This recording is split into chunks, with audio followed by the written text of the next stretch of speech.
রাষ্ট্রযন্ত্র আসলে কি আদৌ আমার বাঁচায় রাখতে চায় কিনা, যে পুলিশ মনে হচ্ছে যে একটা অপমৃত্যু রেকর্ড করার জন্য বসে আছে।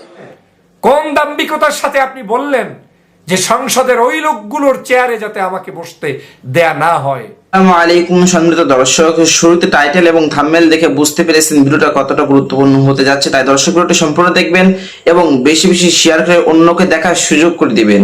দর্শক, ব্যারিস্টার সুমন কি বলেছে চলুন সেটা আমরা প্রথমে একটু দেখে আসি। রাষ্ট্রযন্ত্র আসলে কি আদৌ আমার বাঁচায় রাখতে চায় কিনা, কারণ হচ্ছে কি আমি যাকে জিডি করতেছি পুলিশ ডিপার্টমেন্ট, সেই তো আগে জানছে আমার আগে, সেই তো আমার বলার দরকার ছিল যে সে ব্যক্তি আইডেন্টিফাই করা যায় নাই।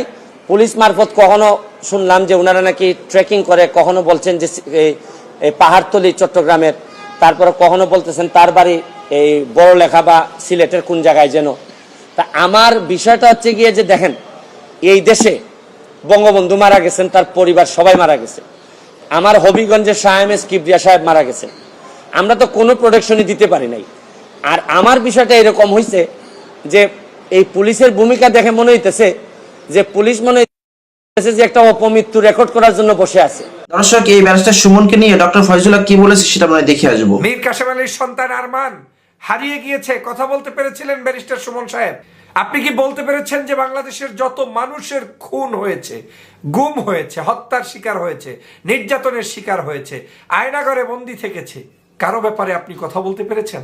গত 15 বছরে হত্যা করা হয়েছে, কেউ কোনো মায়ের চোখের পানি এখন পর্যন্ত কারো হৃদয়ে লাগে নাই। জামাত শিবিরগুলোকে হত্যা করেছেন, বিএনপি হত্যা করেছেন, নন পলিটিক্যাল অর্গানাইজেশন হেফাজতে ইসলামকে হত্যা করেছেন। একটা বার পাচিমের শাপলা চত্বর নিয়ে কোথাও দুঃখ প্রকাশ করেছেন কিনা? করেন নাই। একটা বার চিন্তা করেছেন এই ফাঁসিগুলো যে অবৈধ ছিল?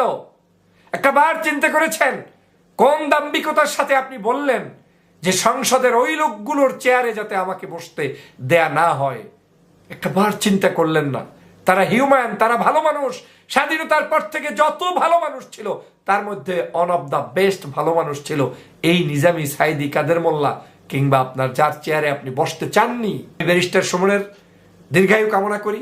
তার উপরে যারা এই ধরনের অযাচিতভাবে, অন্যায়ভাবে বিভিন্ন কলাকৌশলে তাকে হত্যার উদ্দেশ্যে নেমেছে, তাদেরকে গ্রেপ্তারপূর্বক দৃষ্টান্তমূলক শাস্তির যেমন দাবি জানাই, বাংলাদেশের সকল নির্যাতিত মানুষের, নিপীড়িত মানুষের সকলের উপরে যত জুলুম অত্যাচার হচ্ছে তারও সুষ্ঠু তদন্ত করে বিচারের দাবি জানাই। নিরাপত্তাহীনতায় ভুগছেন ব্যারিস্টার সুমন।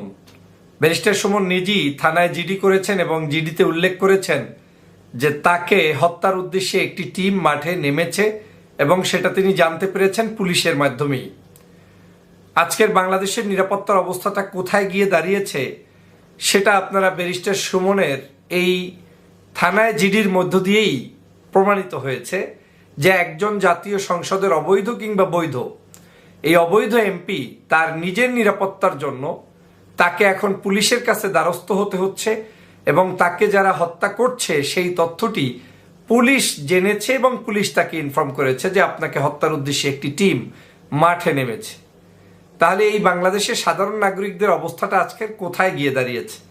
আমি ব্যারিস্টার সুমন সাহেবের এই দুর্দিনে তাকে কোনো কটূক্তি করে খাটো করতে চাই না, ছোট করতে চাই না, কিংবা তাকে যারা হত্যা করবে সেই হত্যা কোনোভাবে এটাকে সাপোর্ট করা, মেনে নেয়া, খুশি হওয়া, আনন্দিত হওয়ার কোনো সুযোগ নেই। কারণ ব্যারিস্টার সুমন একজন সজ্জন, একজন রাজনীতি করছেন, তিনি আমার ভিন্ন আদর্শের মানুষ হতে পারে, ভিন্ন চরিত্রের মানুষ হতে পারে, তার রাজনৈতিক কেরিয়ার ভিন্ন আদলে হতেই পারে, সে নিয়ে আমার কোনো বিতর্ক নেই। কিন্তু আমার কিছু জায়গায় বিতর্ক আছে। আমি যেমন ব্যারিস্টার সুমনের আজকের এই যারা হত্যা করবে সেটার তীব্র নিন্দা জানাই এবং তার প্রতি সমবেদনা জানাই, পাশাপাশি ব্যারিস্টার সুমন সাহেবকে কিছু ইতিহাস স্মরণ করিয়ে দিতে চাই যে আজ আপনারাই আপনাদের এই গর্ত খুঁজে তারপরে আপনারা গর্তের মধ্যে নিজেরা পড়ে যাচ্ছেন।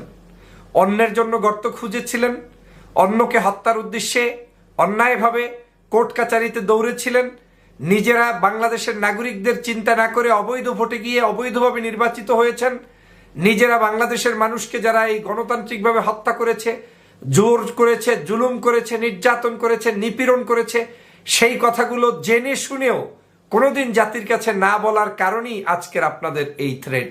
আপনাদের আজকে নিজেদের জীবনই ঝুঁকির মধ্যে পড়ে গিয়েছে, কারণ একটি অবৈধ পদ্ধতি চলতে চলতে এমন একটা পর্যায়ে চলে এসেছে যে এখন আর বিরোধী মত দমন করবেন কি, এখন নিজেরা নিজেদেরকে দমন করার জন্য ব্যস্ত হয়ে পড়েছেন।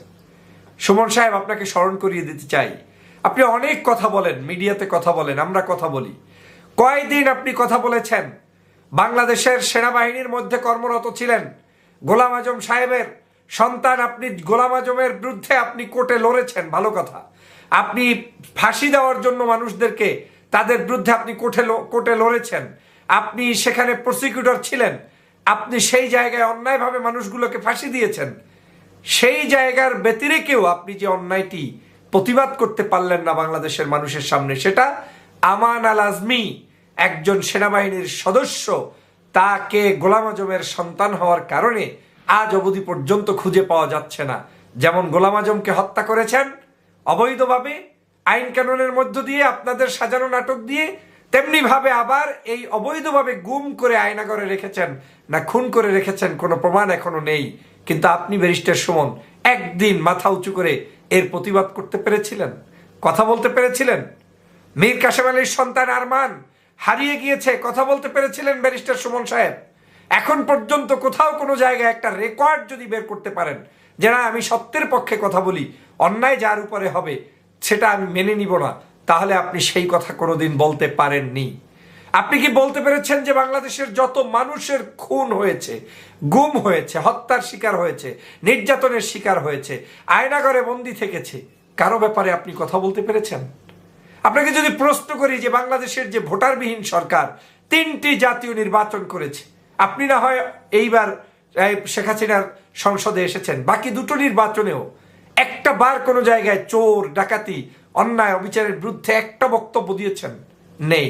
এই অবৈধ সংসদে এসে সংসদে দাঁড়িয়ে বক্তব্য দেওয়ার সময় আপনি উল্লাস করে বলেছিলেন সংসদে যে এই সংসদের উদ্দেশ্যে আমি বলতে চাই, আমি রিকোয়েস্ট করে এসেছি আমার চেয়ারটাতে যাতে যুদ্ধাপরাধী কোনো ব্যক্তি বসেছিল কিনা, মানে জামাতকে উদ্দেশ্য করে বলেছেন যে সাইদি নিজামী মুজাহিদরা ওই চেয়ারটায় বসেছে কিনা, সেই চেয়ারে বসলে আপনাকে সেটিং এর মাধ্যমে ওই চেয়ার থেকে অন্য চেয়ারে দেওয়ার জন্য অনুরোধ করেছিলেন স্পিকারের কাছে। আপনি সেটা সংসদে দাঁড়িয়ে বলেছেন। আপনার কতটা আপনি অমানবিক হলে এই সকল বিষয় নিয়ে আপনি স্পর্শকাতর বক্তব্য দেন, যদিও এটার সাথে আপনার জীবনের নিরাপত্তার এই যে হানি, সেটার জন্য আমি উল্লাস হওয়ার কোনো সুযোগ নেই। কিন্তু আমি আপনাকে স্মরণ করিয়ে দিচ্ছি, যদি আপনি মানুষের স্বাধীনতা বিশ্বাস করতেন, মানুষের বিচার চাইতেন, জনগণের অধিকার প্রতিষ্ঠার জন্য কথা বলতেন, তাহলে আজ আপনার এই দুর্দিন হতো না। কারণ এই দুর্দিনটা আপনাদের দুর্বলতার কারণেই এখন তৈরি হয়েছে। এদেশে এখন কারো নিরাপত্তা নেই। আপনি দেখেছেন একজন সংসদ সদস্য। আজকের ভিডিও এই পর্যন্ত। ভিডিওটি ভালো লাগলে লাইক দিবেন এবং বেশি বেশি শেয়ার করে অন্যকে দেখার সুযোগ করে দিবেন। আসসালামু আলাইকুম।